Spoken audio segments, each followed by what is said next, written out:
کہ کیا ہونے جا رہا ہے اور اس ملک کے ساتھ کیا ہوگا اس 26ویں ترمیم کے بعد۔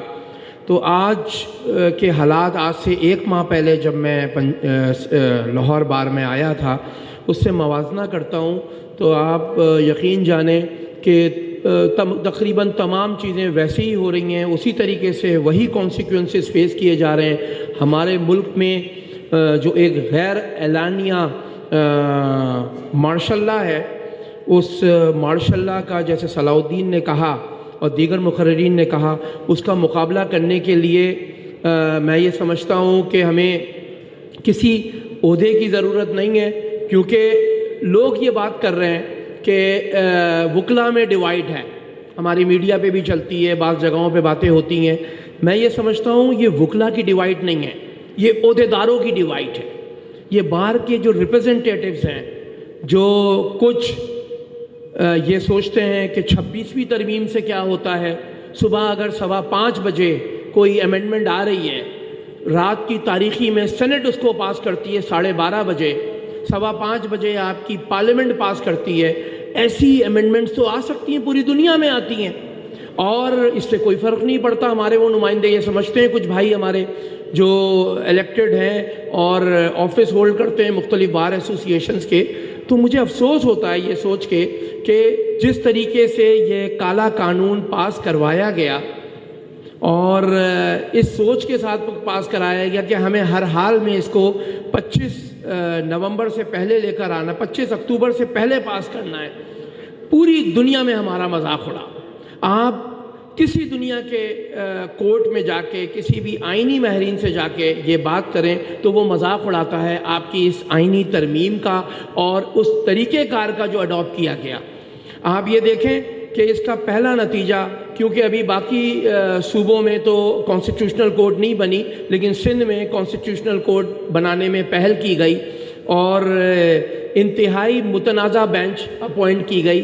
8 سینئر ججز کو اگنور کرتے ہوئے، 8 سینئر جج بشمول chief justice Sindh high court کے اگنور کرتے ہوئے، chief justice Sindh high court کی ریکمنڈیشنز کو اگنور کرتے ہوئے، جوڈیشل کمیشن نے ایک متنازع 9 ممبر کی جوڈیشل اپنا کانسٹیٹیوشنل بینچ بنائی اور اس میں میں خراج تحسین پیش کروں گا جسٹس عمر سیال صاحب کو۔ دیکھیں، عمر سیال صاحب نے ایک ہمت یہ لی کہ جو منیر ملک صاحب نے پہلے کنونشن میں، ایک ہماری میٹنگ بھی ہوئی تھی، اس میں بھی یہ بات کی، کراچی کے کنونشن میں یہ بات کی کہ اب کی بار ججز کو کھڑا ہونا پڑے گا۔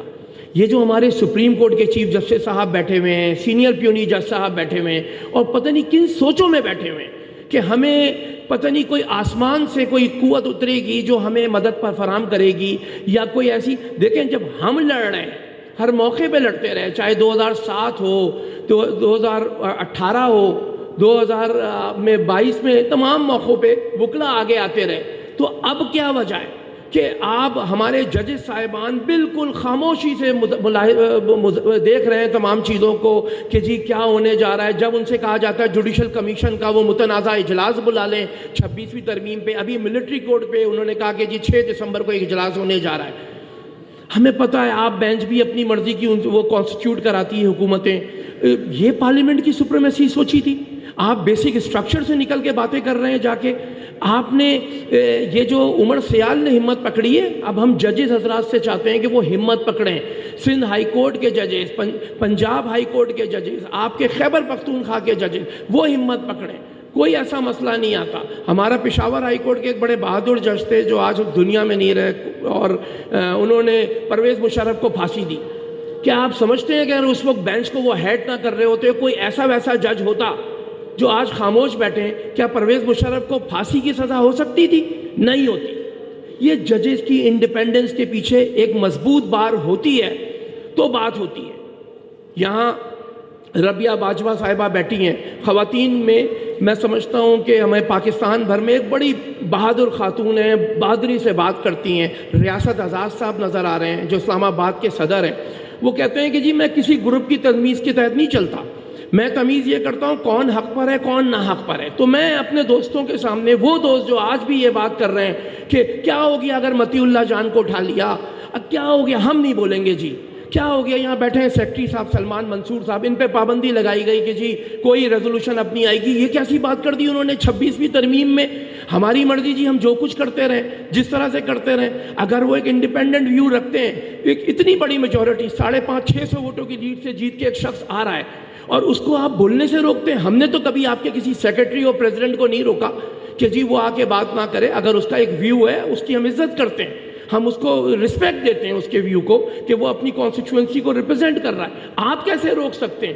یہ روکنا بتا رہا ہے کہ آپ چاہتے ہیں کہ کوئی مطیع اللہ جان نہ ہو، کوئی سلمان منصور نہ ہو، کوئی ریاست آزاد نہ ہو، کوئی کسی قسم کے ہمارے پاس ایسے نمائندے نہ ہوں کہ جو جا کے یہ بات کر سکیں. لیکن آج میں آپ کو ایک بات کا یقین دلاتا ہوں کہ سندھ آپ کے ساتھ کھڑا ہے. میں نے پہلے دن بھی کہا تھا، بلوچستان سے بھی میری بات ہوئی دوستوں سے، وہ آپ کے ساتھ کھڑے ہیں کیونکہ مجھے یقین ہے. میں نے دونوں قیادتیں دیکھی اور میں جب جوڈیشل کمیشن کا ممبر تھا، میں نے اس قیادت کو بڑے قریب سے دیکھا جو آج یہ کہتی ہے کہ 26ویں ترمیم میں کیا برائی ہے اور ان معاملات میں کیا برائی ہے، اور کانسٹیٹیوشنل بینچز بنتی ہیں تو حکومت کے غیر آئینی اصولوں کو یہ آئینی بینچ بن کے کرتے رہیں.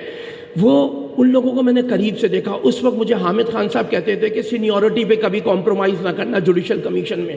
میں نے ایسا وقت بھی دیکھا کہ ایک دن پہلے بیٹھ کے کہتے ہیں کہ سینیورٹی پہ کوئی کمپرومائز نہیں ہوگا، اگلے دن کہتے ہیں نے کہا تھا تو ہم نے دوست جونیئر ججز لے لیے. تو یہ نہیں ہوتی قیادت. آپ کالے کوڈ کو موبلائز کریں، ان کو لے کر آئیں. ہم ہر طرح سے حاضر ہیں اور میں یہ سمجھتا ہوں منیر ملک صاحب کی قیادت میں جو ڈیسیجنز ہوئے ہیں ہم اس کو امپلیمنٹ کرنا چاہتے ہیں. ابھی سندھ ہائی کورٹ کے الیکشن ہے 7 تاریخ کو، 14 تاریخ کو کراچی بار کے الیکشنز ہیں دسمبر میں، اور میں سمجھتا ہوں کہ قیادت جاگی ہوئی ہے. کراچی میں ہم نے 65 ووٹ کی لیڈ سے، حامد خان صاحب 300 ووٹ پڑے تھے وہاں پہ، اور ان میں 65 کی لیڈ سے ہم جیتے تھے، ہمارا پریزیڈنٹ جیتا تھا، اور سیکرٹری 110 ووٹوں کی 120 ووٹوں کی لیڈ سے جیتا تھا. تو ہم سمجھتے ہیں کہ سندھ کی عوام جاگ رہی ہے اور انشاءاللہ پنجاب کی عوام بھی اسی طریقے سے کالے کوڈ کے ساتھ کھڑی ہوگی. اور کالا کوڈ یہ بتائے گا کہ جو ناحق کیا جا رہا ہے، جس طریقے سے آئین کی کو کچلا جا رہا ہے، جس طریقے سے غیر آئینی اقدامات کیے جا رہے ہیں، ان اقدامات کو ہم چیلنج کریں گے اپنی قیادت کے بتائے ہوئے اصولوں میں.